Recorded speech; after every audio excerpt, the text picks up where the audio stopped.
నమస్తే, నేను మీ కుప్ప పద్మిని. ఇన్నాళ్ళు మీ సపోర్ట్ ని నాకు అందిస్తూ, మీ ప్రేమని నాకు అందిస్తున్న ప్రతి ఒక్కరికి కృతజ్ఞతలు. ఇప్పుడు చూడబోతున్న ఈ వీడియో కూడా ఖచ్చితంగా మీకు ఉపయోగపడుతుంది.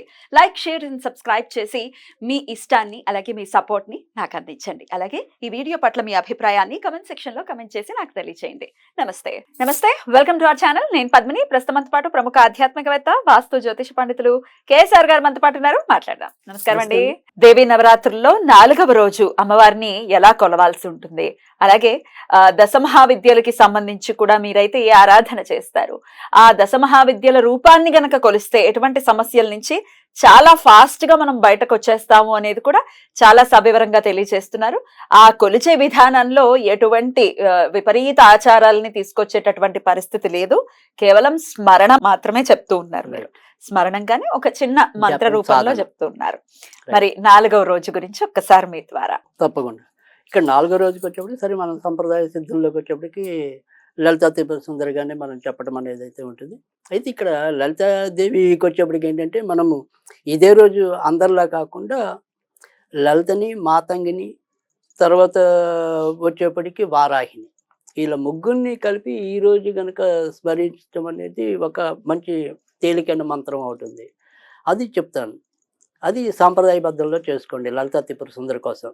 దీనివల్ల ఏం జరుగుతుంది అంటే కనుక ఈ మంత్రం జపించడం వల్ల మనకి 3 రకాలైన శక్తులు వస్తాయి.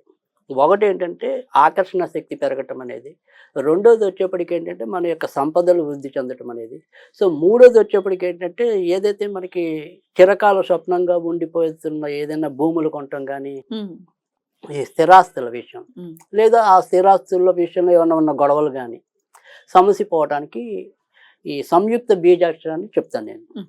దాన్ని ఈ రోజు మీరు పఠించండి ఈ లలితా త్రిపుర సుందరి.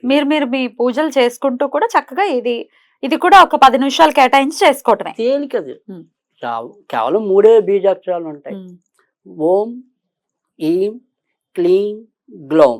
ఓం హ్రీం క్లీం క్లీం గ్లౌం గ్లౌం. అంతే. మాతంగి లలిత వారాయి సహా. మాతంగి లలిత వారాయి సహా. సో మాతంగి మొదట వస్తుంది, లలిత రెండోది, వారాహి మూడోది. ఒకవేళ మాతంగి లలిత వారాయి స్వాహ అనేది పెట్టలేకపోయినా 3 చాలు ఈ బీజాక్షరాలు.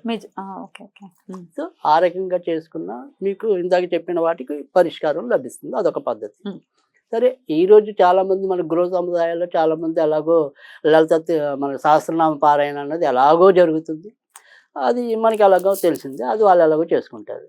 అదొక పద్ధతి.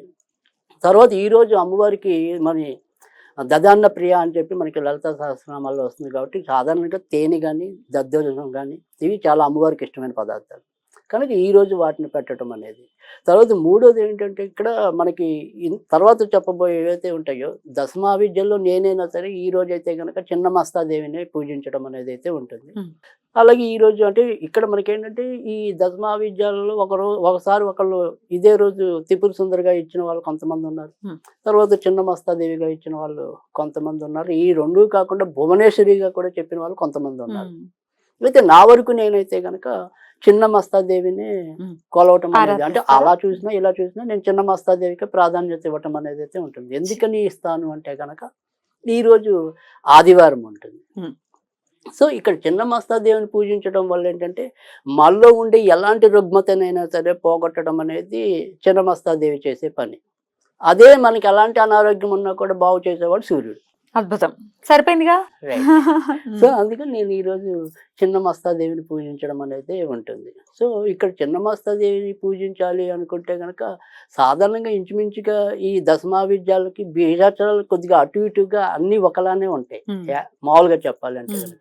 ఇక్కడ ఒకవేళ మనం గాయత్రిగా అయితే ఈజీ ఉంటుంది అనుకుంటే ఓం వజ్ర వైరోచనాయ విద్మహే, వజ్ర వైరోచనాయ విద్మహే, సర్వ రోగాయ ధీమహి తన్నో దేవి ప్రచోదయాత్. ఇది మనకి ఉపయోగపడేది. తర్వాత వచ్చేప్పటికి ఏంటంటే అదే ఎలా చూసినట్టే ఇప్పుడు దశమహావిద్యలు నేను కొలిచినా ఇంకోలాగా కొలిచినా ఇవాళ అదే ఉంది కాబట్టి ఇంకా మూడోది అయితే ఏమీ ఉండదు. కానీ ఒకవేళ ఇన్ కేసు మీరు ఎప్పట్లాగా అడిగితే ఏదైనా సరే మనం ఏమంటాం స్విచ్ వర్డ్ రూపంలో ఈ పూజలు అవి చేయలేకపోతున్నాము, లేకపోతే అన్యమతంలో ఉన్నాం మేము, అమ్మవారిని కొంతమందికి అన్యమతస్తులకు కూడా అమ్మవారిని చూస్తే ఒక ఒక ప్రేమ ఉప్పొంగుతుందని చెప్పుకోవచ్చు. రైట్ బా మేము మిస్ అవుతున్నాం అని ఫీల్ అవుతూ ఉంటారు. రైట్. మరి వాళ్ళ కోసం ఆకాష్. ఆకాష్. సో ఈ ఆకాష్ అనే పదం ఎంత పవర్ఫుల్ అంటే ఇందాక మనం సరే రోగాలకు అనేది అనే కాకుండా చాలా మందికి అంటే ఇప్పుడు సరే గొంతుకు సంబంధించిన వ్యాధులు ఏమన్నా కూడా అలాంటి వాళ్ళకి కూడా ఈ ఆకాష్ అనే పదం అనేది ఉపయోగపడుతుంది. థైరాయిడ్ ఉన్న వాళ్ళకి కూడా ఇదే ఆకాష్ అనే పదం, థైరాయిడ్ థైరాయిడ్ కి అనేది సంబంధించి అలాంటి దానికి కూడా ఈ ఆకాష్ అనే పదమే ఉపయోగపడుతుంది. తర్వాత వచ్చేది ఏంటంటే ముఖ్యంగా ఈ హఠాత్తుగా వచ్చే ఊబకాయం ఆపడానికి కూడా ఒబెసిటీని ఆపడానికి కూడా ఆకాష్. ఆకాష్ చాలా మంచి మంత్రం. సో ఈ ఆకాశం అనేది ఇటు వేదికగాను పనికొస్తుంది, ఇటు మామూలుగా కూడా పనికొస్తుంది. అప్పుడు ఒళ్ళు వచ్చేస్తోందండి, ఎందువల్ల వస్తుందో తెలియట్లేదు అంటే సిమ్టమ్స్ స్టార్ట్ అవుతున్నాయో Yeah. అప్పుడే మొదలు ఆకాష్. మీరు అనేది ఇప్పుడు థైరాయిడ్ ఉంటే కూడా ఒళ్ళు వచ్చేస్తుంది. రైట్. థైరాయిడ్ గా హైపో కాకుండా దాంట్లో థైరాయిడ్ అలాగా 2 రకాలు ఉంటాయి. ఒబెసిటీని ఇచ్చే థైరాయిడ్ ఉంటుంది, అదే ఎండుది కూడా ఉంటుంది. ఎండుది కూడా ఉంటుంది బాబాయ్. అయితే ఈ ఒబెసిటీ అయితే ఇంకాస్త ఇబ్బంది కదండి. రైట్ సో అప్పుడు రెండిటికి కూడా పనిచేస్తుంది ఆకాష్. రైట్. అద్భుతం అండి. Right. ఎన్నిసార్లు చేయమంటారు ఈ ఆకాష్ ని? అది ఏదైనా 108 సార్లు చేయాలి. సో మామూలుగా అయితే మీరు ఏదైనా సరే ఎప్పుడు కూడా నేను చెప్పేది కనీసం 21 రోజులు లేదా 40 రోజులు ఈ రోజు నుంచి మొదలెట్టి అలా చేసుకోండి. అలా కాకుండా ఉత్తి రోజుల్లో ఎప్పుడైనా సరే ఈ లలిత కానీ గాయత్రి కానీ అన్నపూర్ణ కానీ వీళ్ళందరికీ కూడా సోమవారం శుక్రవారమే ఎక్కువ మంచిది. అంటే ఇక్కడ చాలా మంది శుక్రవారం లలితాదేవి చెప్తారు కానీ బట్ వ్యక్తిగతంగా నేను ఎవరైనా సరే నా దగ్గరికి ఏమంటాం రెమెడీస్ కోసం వచ్చినట్టయితే కనుక వాళ్ళకి లలిత పారాయణ కూడా ఈవెన్ సోమవారమే చెప్తాను. సోమవారం చెప్తారు. ఎందుకంటే చంద్రుడి యొక్క బ్యాడ్ ఏదంటే అది ఎఫెక్ట్స్ అలాంటివన్నీ కూడా నిర్మూలించగలిగేది కేవలం లలితాదేవి. అందుకని సోమవారమే చెప్తాను. అద్భుతం. సో సోమవారమే చేసుకోవచ్చు హ్యాపీగా.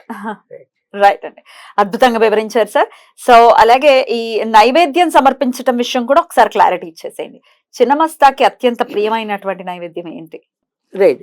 ఇక్కడ చిన్న మస్తాకి అయితే కనుక ఖచ్చితంగా మనం ఏం చెప్పాలంటే కనుక మినపగారు అంటే అల్లంతో వేసిన మినపగారులు పెట్టితే కనుక మరింత మంచిది.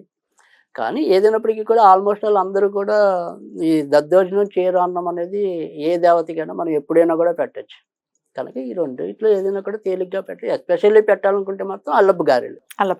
రైట్ సార్, చాలా బ్యూటిఫుల్ గా ఎక్స్ప్లెయిన్ చేశారు. అటు విజయవాడ కనకదుర్గని అనుసరించి చేసుకునే వాళ్ళైతే లలితా త్రిపుర సుందరిని చేసుకుంటారు 4వ రోజు. కాని పక్షంలో ఇట్లా ఒకవేళ దశమహావిద్యలో స్మరించుకుంటాం, మేము ఈ సమస్యలతో ఉన్నాము, స్మరించుకుంటాం అంటే చిన్నమస్త ఆరాధన చేసుకోవచ్చు అని కూడా చెప్పారు. కాబట్టి డెఫినెట్ గా ఇవి చేసుకుంటూ అమ్మవారి అనుగ్రహాన్ని మనవారు పరిపూర్ణంగా పొందాలని మనస్ఫూర్తిగా కోరుకుంటూ ఇక నెక్స్ట్ ఎపిసోడ్ లో 5వ రోజు ఎవరిని కొలుచుకోవాల్సి ఉంటుంది అనేది నెక్స్ట్ వీడియోలో తెలుసుకుందాం. థ్యాంక్ యూ సార్, నమస్తే.